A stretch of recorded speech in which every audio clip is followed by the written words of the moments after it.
Everest पर्वत sir केल्याचा बनाव करणारं पुण्यातील राठोड दाम्पत्य पोलीस दलातून निलंबित झालं आहे।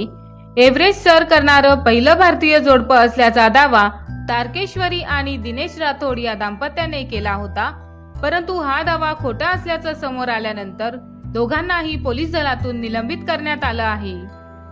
राठोड दाम्पत्याचा दावा खोटा असल्याचं सांगितलं। नेपाळ सरकारने त्यांच्यावर 10 वर्षाची बंदी घातली। नेपाळ सरकारने तशी नोटीस राठोड दाम्पत्याला पाठवली होती। यानंतर हा प्रकार पोलीस आणि देशाची इमेज बिघडवणारा असल्याचं पुण्याच्या पोलीस आयुक्त रश्मी शुक्ला यांनी म्हटलं होतं। या कारस्थानामुळे त्यांच्यावर कारवाई करण्याचं आश्वासन रश्मी शुक्ला यांनी दिलं होतं। राठोड दाम्पत्य हे पुण्याच्या शिवाजीनगर पोलीस स्टेशनमध्ये कार्यरत आहे।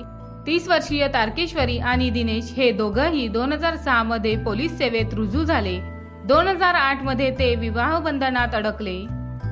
लग्न झाल्यापासूनच एव्हरेस्ट शिखर सर करण्याचं स्वप्न उराशी बाळगल्याचं ते सांगतात।